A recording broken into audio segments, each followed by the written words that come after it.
Olha, entre tantas dúvidas que nós temos em relação ao futuro e tantas perguntas que a gente quer responder em relação ao que vem aí pela frente, uma delas é: há algumas profissões que estão ameaçadas, por exemplo, pela inteligência artificial ou então pela velocidade com a qual a tecnologia avança? Quem vai responder para a gente é o Santiago Andeusa, da Escola de Inovação Aerolito, gentilmente aqui conosco. Santiago, obrigado pela gentileza por nos atender aqui no Jornal da Record News. Boa noite, tudo bem? Tudo bem.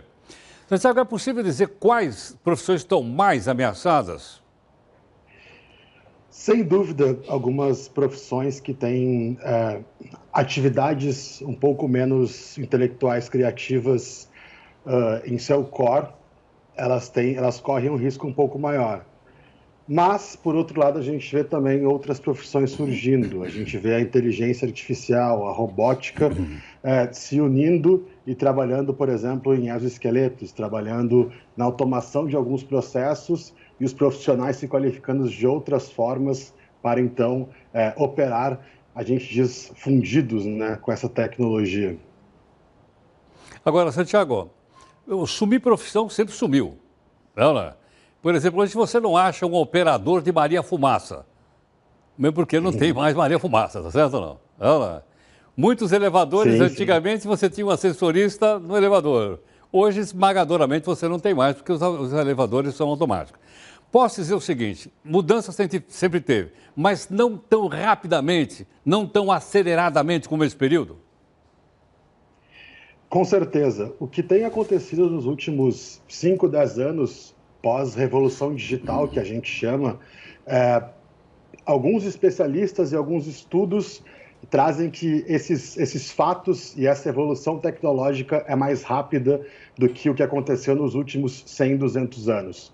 O que é uma previsão e uma estimativa que pode ser vista por vários cortes.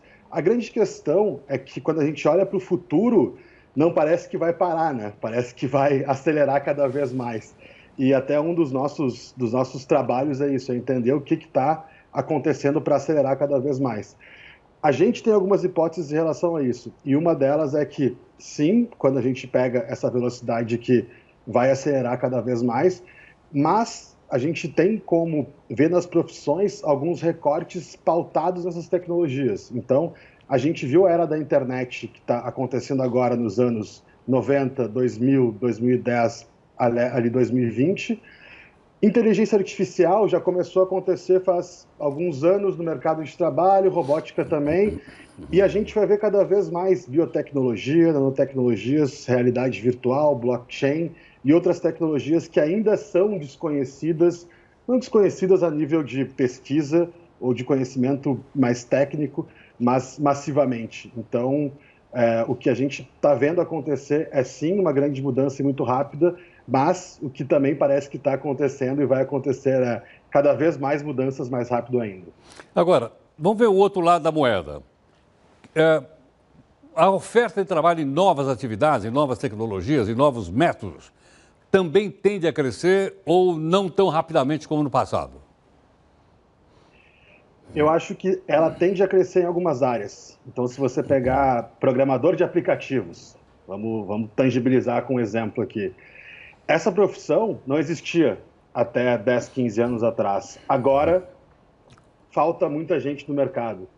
E, como você falou, ascensorista ou pessoas que dirigiam, controlavam, né, Maria Fumaça, a grande questão é que está mudando. Então, por exemplo, designer de realidade virtual é uma profissão que ela está ali nascendo e a nossa hipótese é que daqui a uns anos ela vai ser uma profissão bem forte no mercado.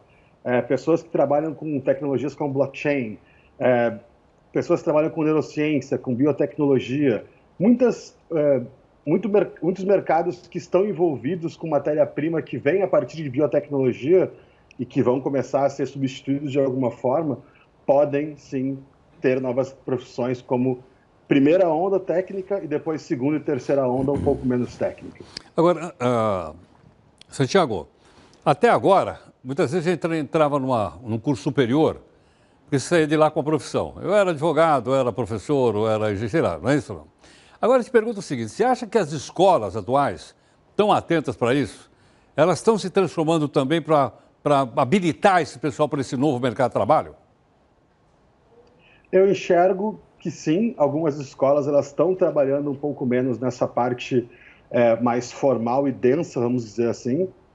A grande questão é que eu vejo novas escolas nascendo todos os dias.